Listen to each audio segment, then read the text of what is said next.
So the strategies we talk about in implementing the infinite banking concept, we get that cash working and locked up, secure and growing, guaranteed. And then from there, we can still access it and use it without diminishing the principal. It's that you finance everything you buy. That's one of the major problems we face financially in this world. And what is a driving factor for infinite banking is that the savings rate in America is absolutely abysmal. And we're the highest income earners in the world. When you think of spending cash, if you need a way to visualize and wrap your mind around the fact that you do finance everything you buy, even if you're spending cash. An analogy that I think is helpful to think about when we talk about financing everything you buy, it's hard for us, but let's just think about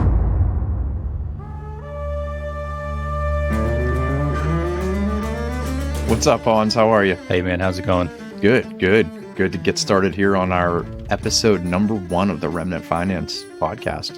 I'm excited, man. Yeah, really looking forward to this because we spend hours and hours every week having this same conversation, talking about this stuff between ourselves and with our clients. And so to actually get it recorded and put content out there that's going to help people is, I think, a very big value add for the people that hopefully will be listening. Yeah, I absolutely agree. And man, so you have something big new in your life. What's going on? Yeah, I got a 1-week-old. My second daughter was born 9 days ago at this point. She was happy and healthy. We did a all natural home birth, which was something I never thought I would do. We're going to get into later in the podcast how we both came around to this idea and big changes about how we think about things, not just finance in our lives. And if you had asked me 5 years ago if I was going to be catching my own baby at a home birth, I would have thought you were as crazy as if you had told me that I would have a whole life policy.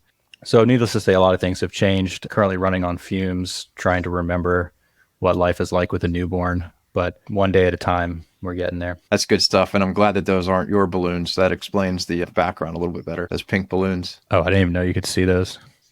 I can't see them on mine. That's funny. That's funny. But yeah, so as your baby grows, what do you think you're going to teach her about savings? I know what I tell my kids. Yeah, of course I'm going to teach them to save, but I'm going to teach them to think long-term. I'm going to teach them to think about policies. I want her first word to be insurance. I joke with my wife, but not really, about our 3-year-old daughter. I no longer, in the vein of having totally different views on just about everything, the idea of going to a public school and then going to college and figuring out what she wants to do and then getting 6 figures of debt to do a job unrelated to her degree, that whole standard path. I no longer really plan to follow the model that a lot of us have gone down and what's been taught to us for a couple decades now of go to public school, learn what the state wants you to learn, just so you can get into college where you go into obscene debt that you can't ever write off, only to get a job that doesn't require that degree at all. So I always say that there's no reason she can't be practicing IBC as a Nelson Nash authorized practitioner much earlier in her life. And so I want both my daughters to be well aware of the problem with saving in America. I want them to understand what saving is. I want them to understand what investing is. And that's a distinction that's greatly overlooked in our country that we're going to get into.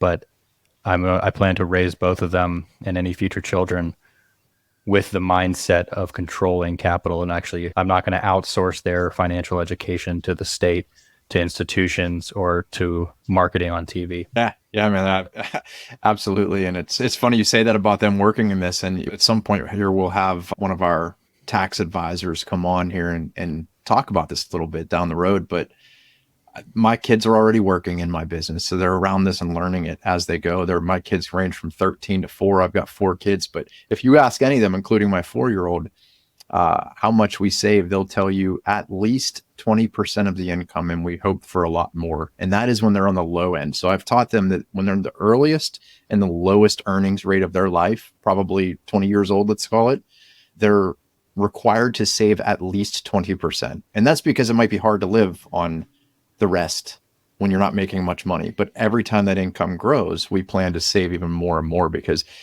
really that's one of the major problems we face financially in this world. And what is a driving factor for infinite banking is that the savings rate in America is absolutely abysmal. Did you happen to see, I know we were talking about it last week, did you see what the savings rate is in America right now?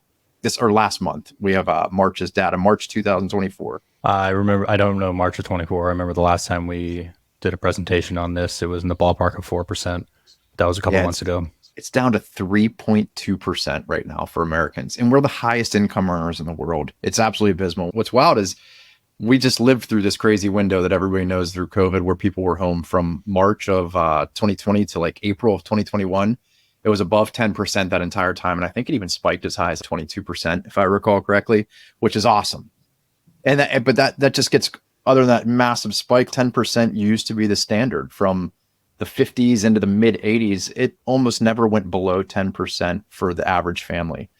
And a lot happened in the 70s and then ultimately in the 80s, interest rates and inflation with when we lost the gold standard. But man, like nowadays to get down to 3%, it's pretty wild to think that people they have no capital set aside. I remember reading recently that 50% of Americans couldn't come up with $400 in the event of an economic emergency or a financial emergency. Yeah, and that gets into the saving versus investing discussion, which are two very distinct things, both important parts of your overall strategy, but something that's totally conflated in the way that we are taught economics and finance.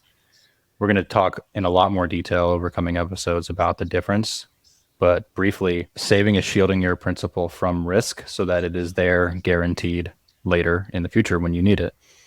Investing is exposing that to risk, and ideally a measured amount of risk that you understand and price in with the hope of outsized returns. But if you ask people, are they saving for retirement? Many will say yes, but they're referring to a government qualified plan where they are actually investing.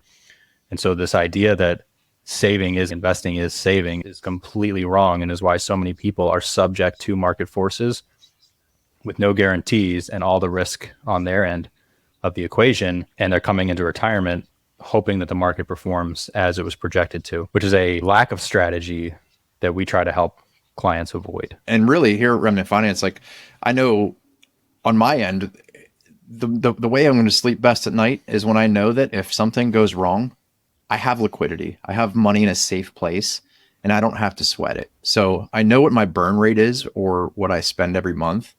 And I've planned to save. I'm most comfortable when I'm sitting on some cash or some cash equivalent, which is what we'll talk about. But it's a great place to be. And even Warren Buffett, I can't remember what year it was, but he talked to at one of his shareholder meetings that he will always have mass amounts of liquidity to last years. So the richest investor in the world saves first and sits on a lot of cash so that he can strike when the iron's hot. And so when the iron's cold, he's not worried about what he's going to eat. And even with someone like Warren Buffett, he's got really uncommon income. But here in the United States, a lot of people and a lot of our clients and a lot of people that are going to be listening to this, they already have an uncommon level of income, but they're still following the common advice. As soon as you start working, start putting in your 401k, but let's build that foundation of savings so that then we can do massive wealth acceleration with that as we go forward.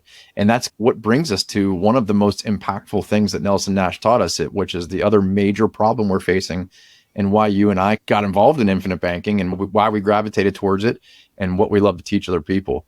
And what's that major problem that Nelson outlines in his book? It's that you finance everything you buy. We've been penned into a way of thinking where if we save cash and use cash, that we're not paying any interest, we're not financing it, which in a sense, if you compare it directly to, for instance, borrowing to purchase a car, it is true that you're not directly paying out interest to another institution.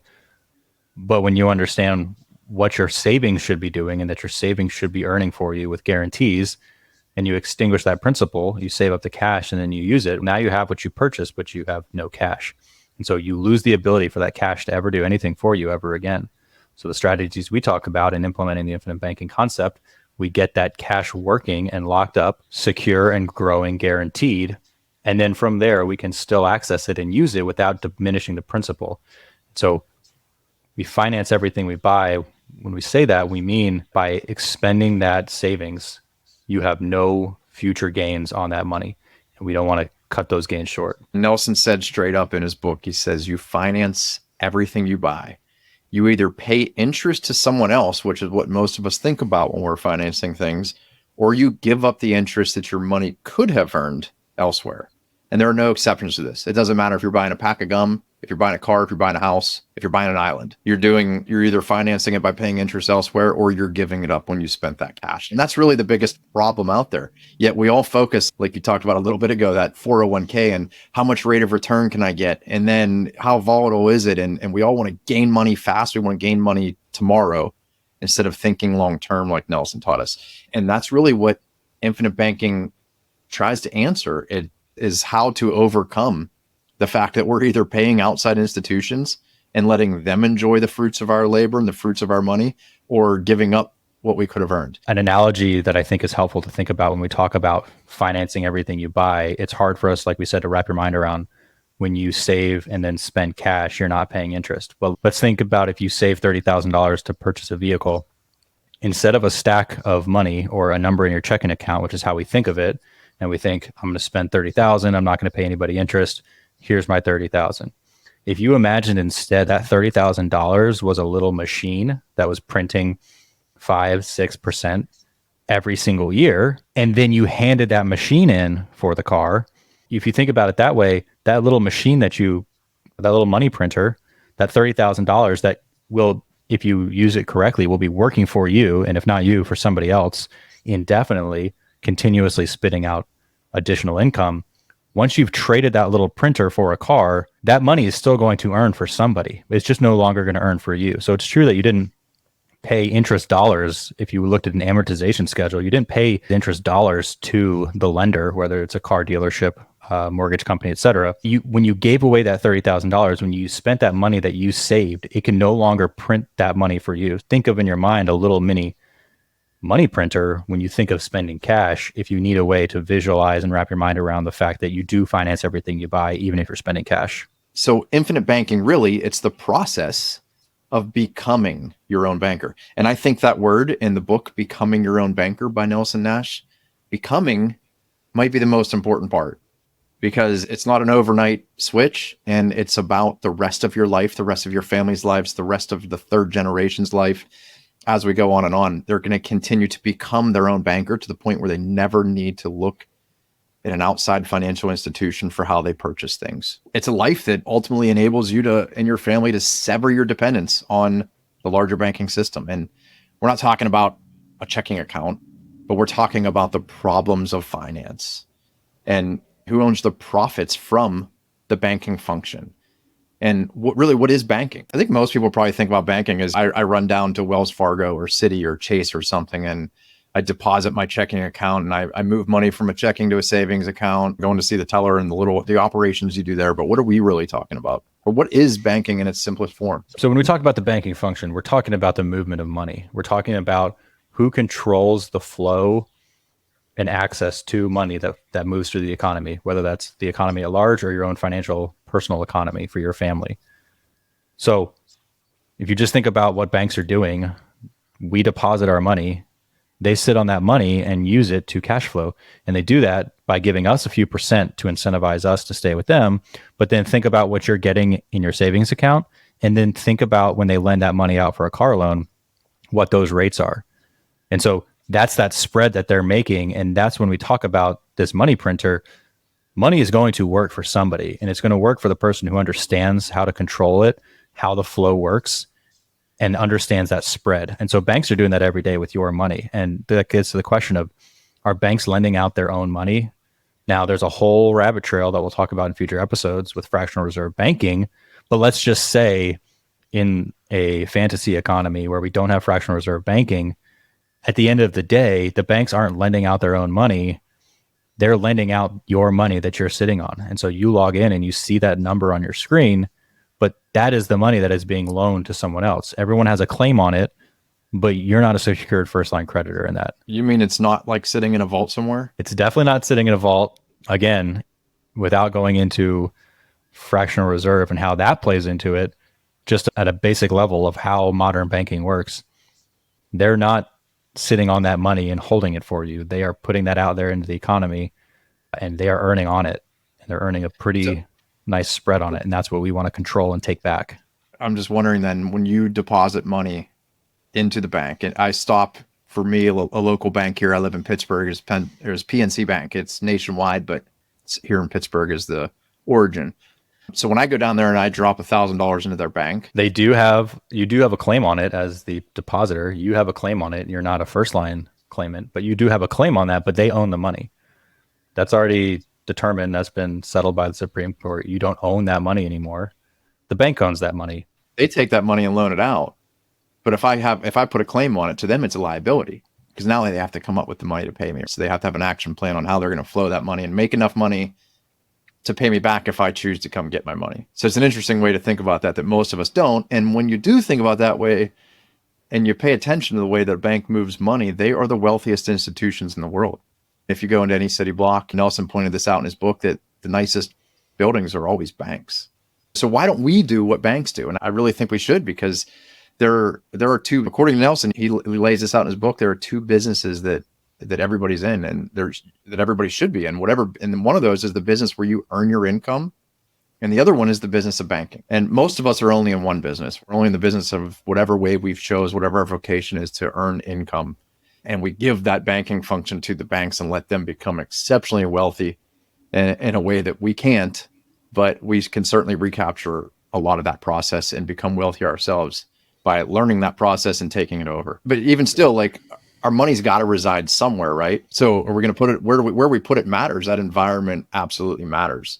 While infinite banking is this awesome process, what's the most effective product we can use to achieve the banking function, take over the banking function, and start profiting from the movement of our own money instead of letting the banks profit from it? Yeah. So the vehicle that is most efficient, most optimal for implementing this process of taking over the banking function is participating whole life insurance from a mutual insurance company. Mutual insurance company versus a stock company is one where the policyholders are the owner and therefore enjoy the profits. So when a company is profitable and declares a dividend, that dividend is distributed after expenses are using a fairly complex of accounting is paid out to policyholders. And so when we get those dividends, we call that participating whole life insurance. And something that is often talked about is, like we said, IBC is this process, and it's a process that you can do with any asset that someone is willing to use as collateral. And James Nethery, another practitioner, often talks about a warehouse full of tobacco, which is a valuable asset to a lot of people. If someone wanted to borrow money and they have a warehouse full of tobacco, they could probably find someone who would loan the money and say, you will pay me back with interest at this rate at this time. And if you don't, I'm using as collateral that warehouse of tobacco because it's an asset that someone values. Now, anything that someone values and would accept as collateral if you don't pay back your loan be used to take over that banking function. You can cash flow your asset in that manner. However, by far the most efficient way to do that is through participating whole life insurance from a mutual company. And that doesn't mean you can't do it with a stock company, but it's not optimal. When we talk about these policies and the way that we structure them, which we'll get into in future episodes, we're talking about the most optimal way to do it. But because it's becoming your own banker, there are many caveats and deviations that can be taken at the discretion of the policyholder, but that's because they are becoming their own banker. As they learn, they can deviate from this optimal plan, but we always put as the optimal vehicle for this, again, participating whole life insurance from a mutual insurance company. Absolutely. What's crazy about it is we're talking about banks here a lot, and we're talking about how the banks make all this money. Like he said, we'll get into greater detail later with the way the Federal Reserve Bank works and everything. But what's amazing and what a lot of people don't realize is that banks are probably the largest holders of life insurance from mutual companies. It's a product called BOLI, bank-owned life insurance. And they consider it one of their tier one capital, or their most secure capital that they can count on. Now, it's crazy. No bank ever tells us to park our money with whole life insurance companies. They tell us to park our money with them. And it's pretty wild when you think about it. Like, what if they're the richest institutions in the world? Why aren't we doing what banks do? And if their most secure capital is going to be in whole life insurance policies, maybe we should do what the banks do and not what the banks tell us to do. So there's all these massive, Hans, you were talking about it being an optimal place to keep your money. And I'm not even going to get into the whole list. That's going to be a future episode. But just off the top of your head, what are some of those perks of whole life insurance that makes it a better place than your local community bank savings account? Yeah, listing a few of them: guarantees, tax deferral, efficiency, non-correlated returns, liquidity, access, control, disability protection, and then at the end of it, when you inevitably walk off this earth, a death benefit, a tax-free estate for your heirs. To hit some of those briefly, the guarantees, we're talking about a contract. We're not talking about speculation or a prospectus or market projections. We're talking about a legally binding contract that cannot go down. That's something that's going to come up over and over, is the value of a contract Contracts are the underpinning of our entire economy. The only reason that anyone would send a part to another company in exchange for payment is there's a legally binding contract that will be enforced. And so the idea of operating under contracts is what every business does, every bank does. When you sign for a mortgage, that's a binding contract. Every institution that is making big money decisions is doing so solely in a contract. We, the consumers, the financial consumers, are the ones that never talk about contracts. We're never taught about contracts, and we don't put any value collectively in holding our wealth in contractual assets. So those guarantees, super important. And hopefully that will be a point that we can drive home and make clear in future episodes. We're talking about liquidity, the ability to actually access it. So if your equity is tied up in a retirement plan and home equity, there are ways that you can access it with the bank's blessing under their terms, et cetera. But when we talk about liquidity, we have immediate access at the click of a button to capital that we legally and contractually control. Talk about non-correlated returns. Again, we're going back to the guarantees there. When I started doing this and I replaced the way that I had been thinking about finance before, I deleted the stock app from my phone because I don't need to track what the market's doing. What I've done is I've allowed an expert team of investors at the insurance company who are legally obligated by contract to grow my premium dollars into a much, much larger future estate. I've allowed them to do what they do best, and I gain from their experience whether they perform or not. So that gets back to the non-correlated returns and the guarantee aspect of it. The efficiency is something we're going to cover in great detail as far as how this product applies to the process of infinite banking and taking over that banking function. Tax deferral, essentially, we can't say tax-free because technically there are ways that you could disrupt this process and create a taxable event, but the way that we structure them, the way that we teach our clients, it's very unlikely.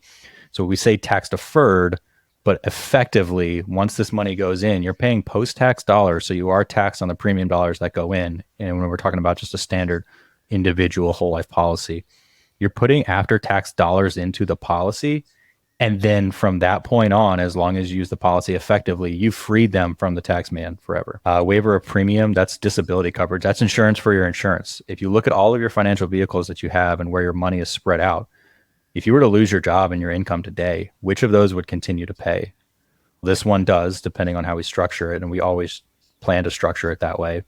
And then finally, the death benefit, that tax-free income is the largest, it's the driver of this whole system. And we're going to cover the value of that in great detail because we find that we'll get focused on the living benefits because they're so powerful and they're so unknown to so many people. But at the end of the day, leaving your family as well off, if you just depart the world early, is vitally important. And that's the foundation of what we try to do, especially in the generational long-term thinking aspect. Yeah, man. And I think every single one of those just ties back to one common word, and that's control. Everything you listed there and everything you said, we can just keep saying that gives us better control, gives us better control in some way or another. We can tie it to that. And that's huge. And one of the things there, you mentioned leverage, is the flexible loan provision within the policies. And that's awesome because like you said earlier when you were talking about the process of becoming your own banker, and you said you don't need a policy. You talked about tobacco and you said as long as you can use it for collateral. And that's how we overcome, remember, that major problem that Nelson laid out for us is that we finance everything we buy. We either pay interest to somebody else or we give up the interest we could have earned. The loan provision, the company will use our policy, our contractual value of our policy as collateral.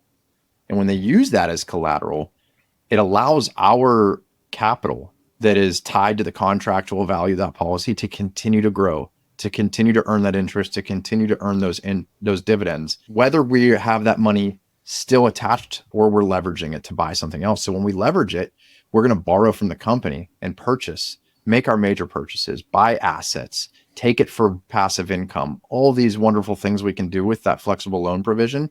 And that's what gives us the power is our money stays in the contract and never stops compounding.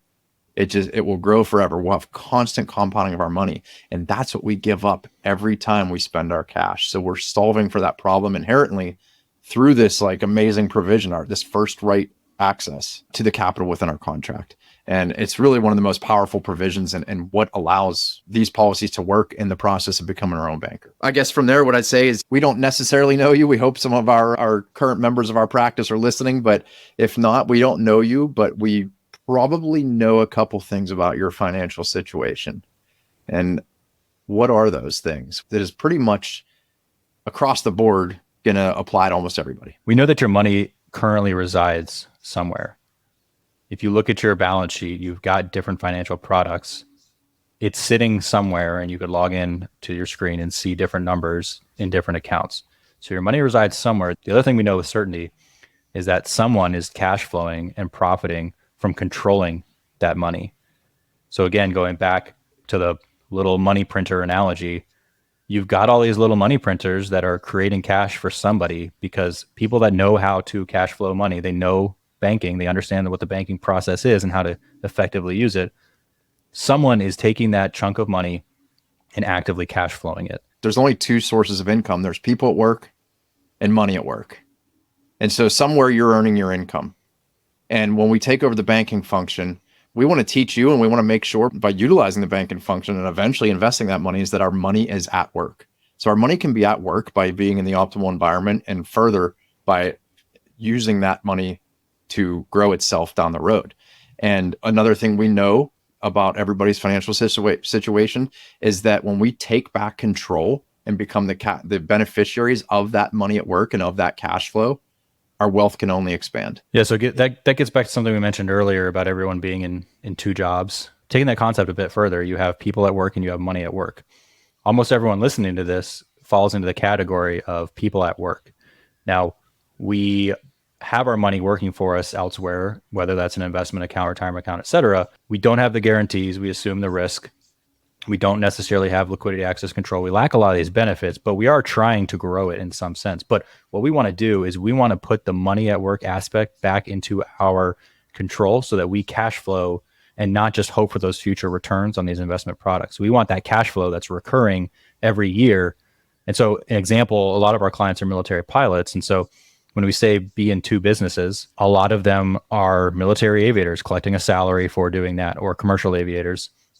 And so that's the person at work. Not saying that you're going to go out and get a license to become a brick and mortar banker. You're not starting a bank. You're not replacing your USAA, your Chase checking account, et cetera. We want you as your second job to just be in charge of the money at work. And we want you to reap the rewards that are currently occurring. Someone is currently at this second cash flowing your dollars that are sitting in other vehicles.